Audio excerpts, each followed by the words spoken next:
witnesses in the courtroom that are not parties? Yes, Your Honor. We have one of our witnesses, Ross Barash, here. How about online, on Teams? Nobody?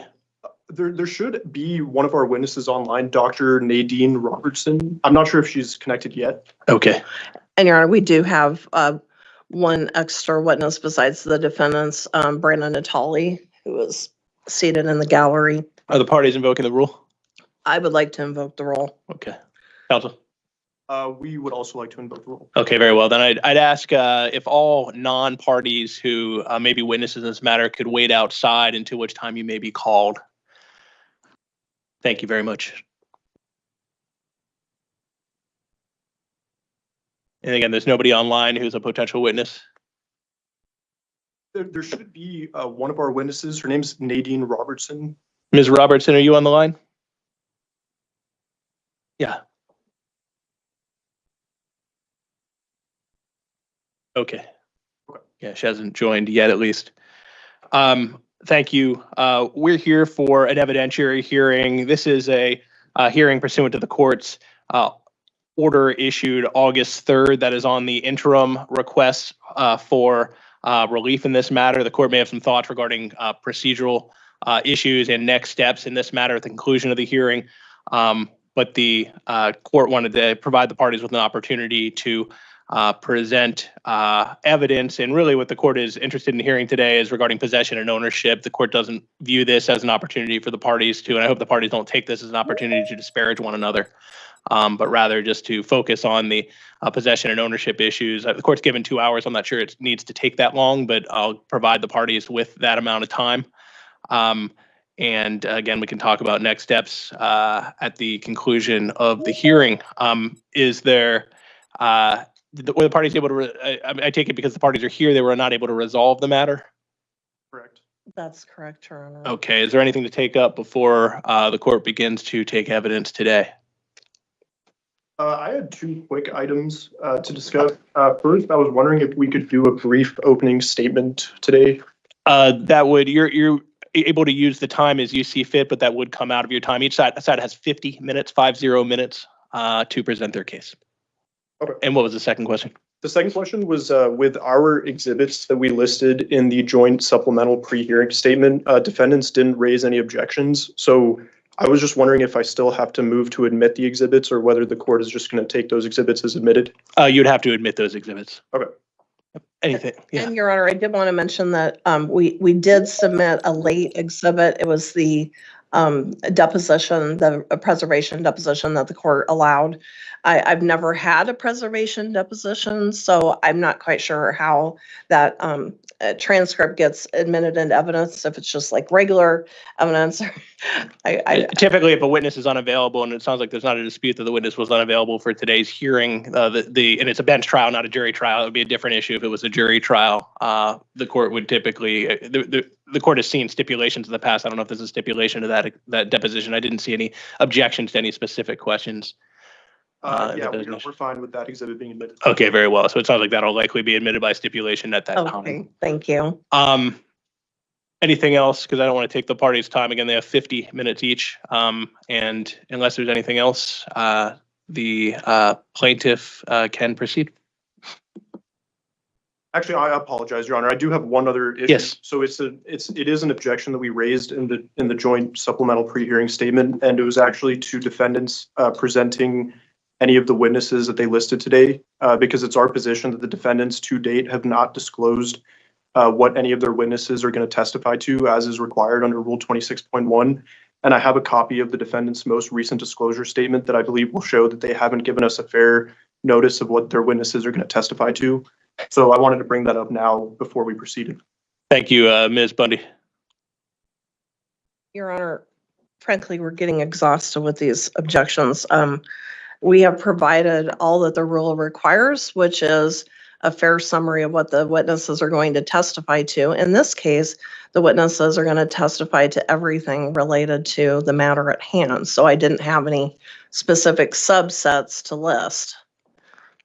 And I'll, for now, overrule the objection subject to it being renewed when specific witnesses are called. Okay, thank you, Your Honor. All right, anything else before we proceed? We're prepared to proceed, Your Honor. Thank you. All right, and Ms. Bundy. Yes, thank And again, you. each side has 55 minutes, so please proceed. Thank you, Your Honor. I would like to start with a quick opening statement. For the reasons set forth in plaintiff's application for injunctive relief and for plebin filed March 24th, 2026, and based on the evidence that is attached to that application and that will be presented today, plaintiff is entitled to injunctive relief and a provisional remedy of replevin. The evidence in the court record and the evidence that will be presented today will show that plaintiff is the lawful sole owner of the dogs named Goji and Blue. Defendants were possessing Goji and Blue pursuant to a temporary caretaking arrangement between defendant Tammy Natale and plaintiff. Plaintiff has demanded the defendants return Goji and Blue, and to date, they have refused to do so and continue to possess Goji and Blue. The continued separation between plaintiff and Goji and Blue has caused significant and ongoing emotional distress. The evidence today may also show that defendants love the dogs and that defendants took care of the dogs. Plaintiff does not dispute that. Regardless, the fact is that plaintiff owns the dogs and is lawfully entitled to possess both of them. There is nothing in the court record that would indicate that plaintiff ever agreed to surrender ownership of either dog. In addition, defendants did not deny multiple material allegations of the complaint, including the allegations in paragraphs 9, 13 through 15, 16, 19, 30, 37, and 39. These allegations are deemed admitted under Rule 8C6. The admissions are binding on defendants and are conclusive as to admitted facts. No evidence may be shown to contradict such admitted facts, and a finding contrary thereto is erroneous. Additionally, defendants never responded to plaintiff's request for admission by the applicable deadline. Under Rule 36, the matters therein are deemed admitted. Finally, a recent ruling dated June 29th, 2026, in Maricopa County Superior Court case CV2025-013138 contains a number of relevant findings. Plaintiff has submitted a copy of the ruling as plaintiff's exhibit number 25. Plaintiff submits that this ruling is persuasive authority that supports granting the relief that plaintiff is looking for. For these reasons and more, plaintiff is entitled to orders that defendants shall not transfer Goji or Blue, and defendants must allow plaintiff to retrieve Goji and Blue. And you said CV 2025-013138? Correct. Thank you. And you may proceed. Thank you. Sadie, we'd like to call our first witness, Sadie Natale. Very well. And if you could step up and remain standing when you reach the witness stand so you can be sworn. Okay.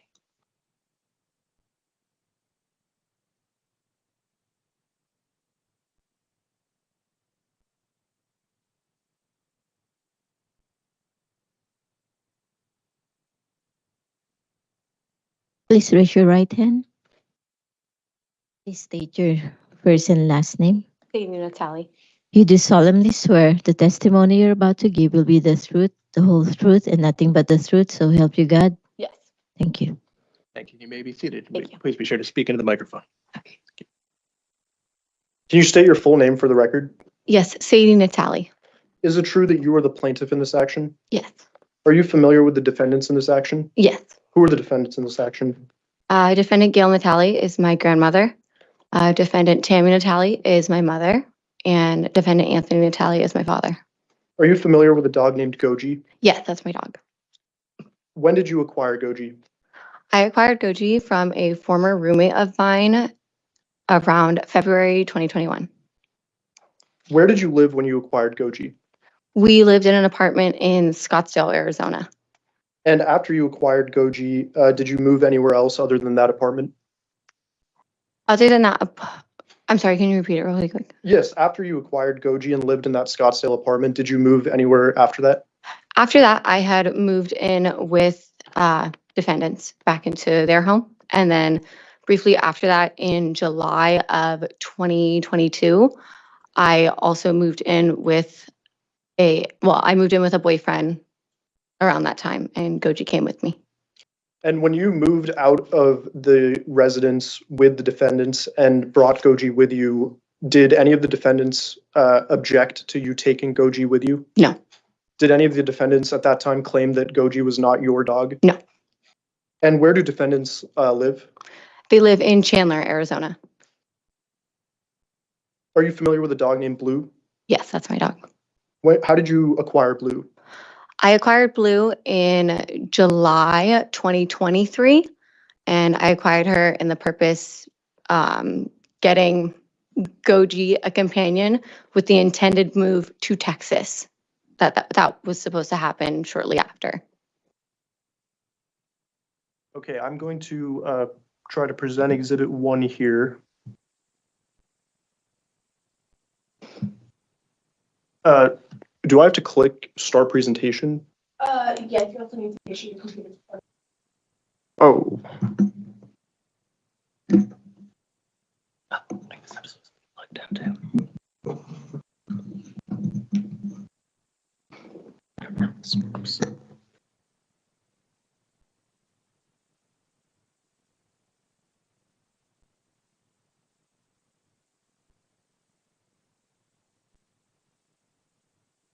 Okay, Sadie, can you see Exhibit 1 in front of you?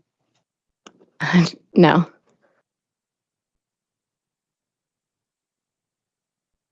Should the witness be able to see the exhibit on her computer? Typically, yes. It should be. There you go. Oh, now I do. Yeah. Click on it. Yeah. Mhm. Thank you very much, madam. Thank you. Sadie, do you recognize this document? Yes, this is the first page. This is the receipt of me adopting Blue from Maricopa County Animal Care and Control. And in this adoption paperwork, who is listed as the owner? Me, Sadie Natale. Is there anyone else listed as the owner on this paperwork? No, sir. Does this paperwork identify Blue's microchip number? Yes, it does. Does this paperwork identify Blue by the name Blue? No. I think that would maybe be on another exhibit, but her name when she was adopted was Annabella. And is it true that you named Annabella Blue after adopting her? Yes, sir. I would like to move to admit Exhibit 1. Any objection? No objection. If you want to admit it. After you adopted Blue, did you, defendants Goji and Blue, all live together in defendant's residence? For a period of time, yes. Did you intend to stay with Goji and Blue in defendant's residence long term? Up until my move to Florida, yes. Is Or it true? I mean, no. Until I moved, no. It wasn't supposed to be a very long term. Okay, so you intended to move out of defendant's residence and bring the dogs with you? Right? Yes, yes. Is it true that you experienced a medical crisis that required hospitalization in June 2024? Yes. And as a result of that medical crisis, were you able to take care of Goji and Blue? I was not. I was not even able to take care of myself very well. And that's when I entered a temporary caretaking agreement with Tammy Natale verbally. When did you enter that temporary caretaking agreement? That would have been very shortly after, about July 2024. And can you describe what the nature of that agreement was? Yes, so there was an anticipated move to Miami already in place, which was going to have the same statutes as they would help me move the dogs, whether it was to Texas or Florida. We knew that we would probably move to Florida. But then when that medical crisis happened, the temporary caretaking agreement, I talked to Tammy, told her what was going on. And when I spoke to her about how I couldn't work and I needed to focus on my mental health and just my health overall in general, she said that it was a smart move of mine and that putting the dogs first was smart and I was doing the right thing. And she was more than happy to help because it was in good faith that she agreed to do it.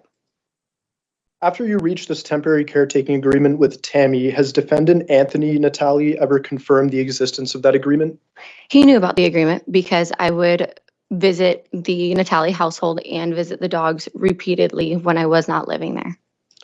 And after you reached this temporary caretaking agreement, has defendant Gail Natale ever confirmed the existence of the agreement? Yes, she has. She also knew about the agreement because I would, most of the time when I would come visit the dogs, she would be the only person home. She would check on my health.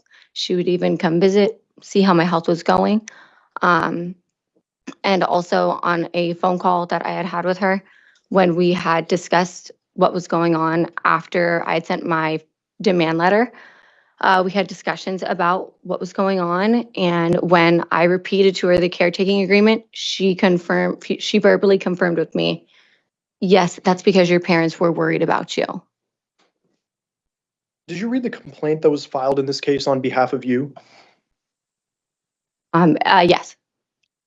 Did you read the answer to the complaint that defendants filed in this case? Yes.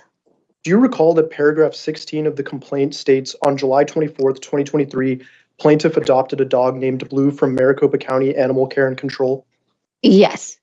Did defendants ever deny paragraph 16 of the complaint? No.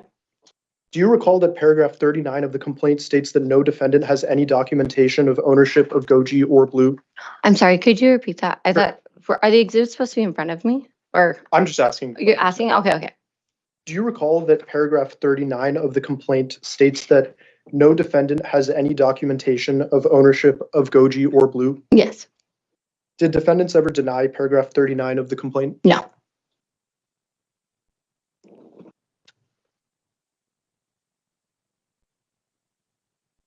Do you recall that paragraph 14 of defendant's answer in this case states Goji was given to plaintiff by a previous roommate? Yes. Do you recall that paragraph 21 of defendant's answer states that previous to your moving to Florida, you had talked about moving to Texas, and Anthony Natale, her father, and a named litigant agreed to drive you and the dogs there? Yes, he did agree. Do you recall that, I'm sorry, strike that. Why did you request that defendant Anthony Natale drive you and Goji and Blue to Texas when you intended to move to Texas? Yeah, it was going to be a big move. I was going to be all by myself in Texas. I intended on buying a house. And with my planning, I wanted to have furniture in a U-Haul, trips back and forth. And I wanted to make sure Goji and Blue were comfortable. And I had help with the furniture. So my dad specifically with the dogs said, don't worry about the dogs. I will help you move them. So it was always intended that the dogs go where I go. Are you aware that all three defendants in this case signed verification affidavits that were filed with the answer? Yes. Are you aware that all three defendants state in their verification affidavits under oath that the matters stated in their answer are true to the best of their knowledge? Yes. I'm going to go to Exhibit 2. Okay.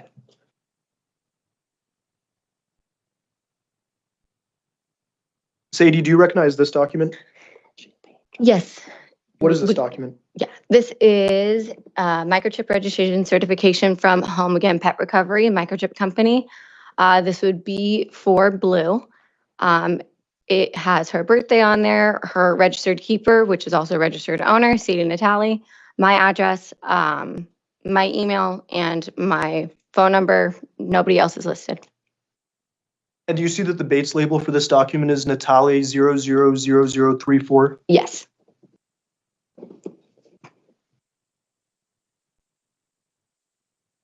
And do you see that the Bates label for this document is Natale 000039? Yes. Do you recognize this document? Yes. What is this document?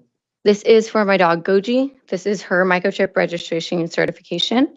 It has her birthday, registered keeper, which is the owner, myself, my address, my email, and my contact information.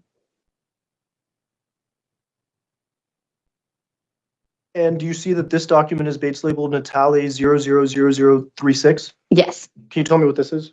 Yes, this is going to be a receipt of a renewal that I have of Goji's microchip. And going to the next page, page 37, can you tell me what this document is? Yes, this is another renewal of Blue's microchip.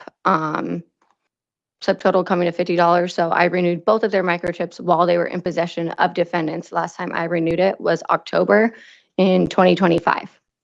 So just so I understand, after you acquired both Goji and Blue, you have continuously maintained the microchip registration in your name and your name only. Is that correct? Yes. And you did that even after you moved out of Arizona and Goji and Blue remained in defendant's possession?